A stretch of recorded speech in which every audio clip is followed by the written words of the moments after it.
साथीहरू अहिले विश्वकप फुटबल एकदम चलिरहेको छ र हामी गेमहरू हेरिरहेका छौँ। आफ्नो आफूलाई मन परेको स्टार खेलाडी र उसको टिमलाई समर्थन गर्दै हेरिरहेका छौँ।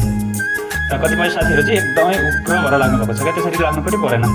हाम्रो नेपालले खेलाएको अब फिफाले हाम्रो नेपाललाई चाहिँ निलम्बनमा राखेको छ, अनि त्यसरी उग्र भएर अरू विदेशी राष्ट्र र उनीहरूको टिमलाई चाहिँ समर्थन गरेर नेपालीमा है झगडा गरेर उग्र हुनै परेन।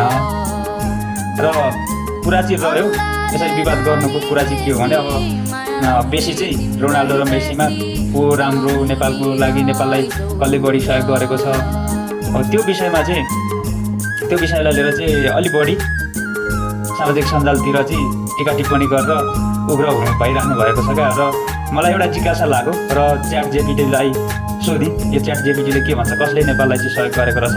र अन्तिममा चाहिँ विश्वकप फुटबल यसपालको फिफा वर्ल्ड कप 2026 कसले जित्छ भनेर सोधेको र उसले भनेको अनुमान यहाँ छ है। ल सोध्नु त। Hello chat GPT. Hey Santosh, great to have you here. How can I help you today? Okay, हामी नेपालीबाट कुरा गरौँ न। हो, पक्कै पनि। म नेपालीमा बोल्छु। तपाईलाई के बारेमा कुरा गर्न मन छ या कुनै विशेष सहयोग चाहिन्छ भने बताउनुहोस्। ठिक छ, म अहिले हाल विश्वमा विश्वकप फुटबल चलिरहेको छ। तर फिफा विश्वकप 2026 निश्चित रूपमा 11 जुनदेखि 19 जुलाई 2026 सम्म संयुक्त राज्य अमेरिका, मेक्सिको र क्यानाडामा आयोजना हुने भएको छ। यदि अल विश्वकप कुनै आयोजना होइन, अहिले एकदम बवाल गेमहरू चलिरहेको छ। हो, पक्कै पनि अहिले त विश्वभरि नै फुटबलको माहौल छ, विशेष गरी आगामी विश्वकपको तयारीसँगै। तपाईलाई कुन टोलीको खेल सबैभन्दा रोचक लाग्छ या कुन खेल हेर्न मन छ भनेर सोचिरहनु भएको छ? त्यस्तो टोलीको खेल रोचक त्यो भन्दा पनि मैले आज चाहिँ अर्को एउटा फरक विषयमा सोध्न गइरहेको छु क्या। हुन्छ, बिल्कुल। तपाईले कुन फरक विषयमा सोध्न चाहनुहुन्छ म सुन्छु र सकेसम्म मद्दत गर्छु। के विषय हो त? मैले सोध्न खोजेको चाहिँ के हो भने पोर्चुगिज खेलाडी एकदम फुटबलका स्टार क्रिस्टियानो रोनाल्डो र मेसी, उहाँहरूले चाहिँ मेसी चाहिँ अर्जेन्टिना, उहाँहरूले चाहिँ नेपालको कुनै त्यस्तो प्राकृतिक विपत्ति अथवा अरू कुनै बेला अथवा त्यस्तो समयहरूमा अथवा त्यस्तो प्राकृतिक विपत्ति नभएको बेलामा पनि कुनै न कुनै रूपमा आफ्नो आय आर्जनबाट अथवा आफूले कमाएको सम्पत्तिबाट केही न केही त्यस्तो केही डोनेटहरू गरेको छ नेपाललाई, सहयोग, आर्थिक सहयोगहरू गरेको छ। हालसम्म क्रिस्टियानो रोनाल्डो र लियोनेल मेसीले नेपाललाई आर्थिक सहयोग गरेका कुरा केही रिपोर्टमा आएका छन्, तर सबै जानकारी स्पष्ट छैन। रोनाल्डोले 2015मा नेपालको भूकम्पपछि राहतका लागि ठूलो रकम दान गरेको भनिएको थियो, तर त्यो पुष्टि भएन। मेसीको लियो मेसी फाउन्डेसनले युनिसेफ नेपालसँग मिलेर भूकम्पग्रस्त क्षेत्रमा $500,000 सहयोग गरेको थियो।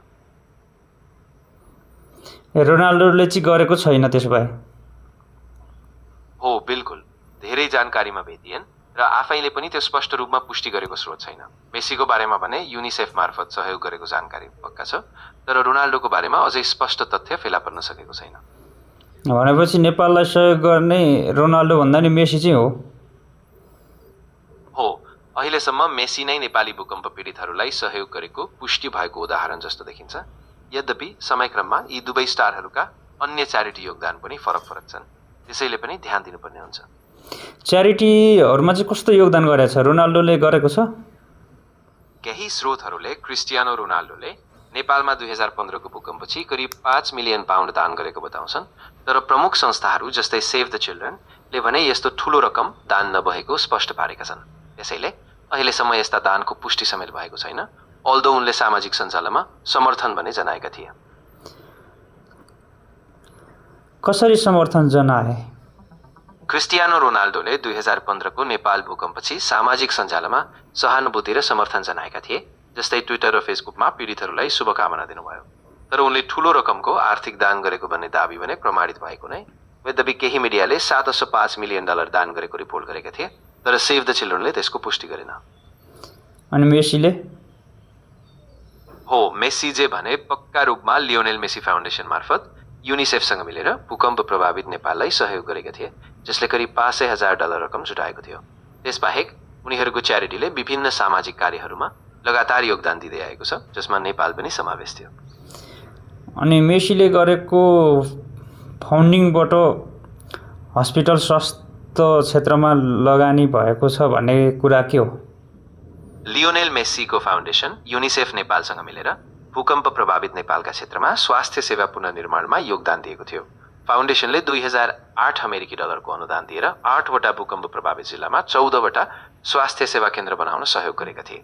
यद्यपि ती केन्द्रहरू अस्पताल तहको विस्तारित संरचना हुन् कि होइन त्यो स्पष्ट छैन। हस्, ओके, हुन्छ। मैले पनि सोही अनुसार देखेँ।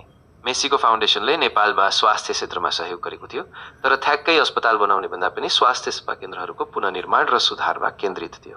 यदि अझै विस्तृत जानकारी चाहिन्छ भने म फेरि खोज्न सक्छु। अब एउटा विस्तृत जानकारी पाउँ त त्यसो भए।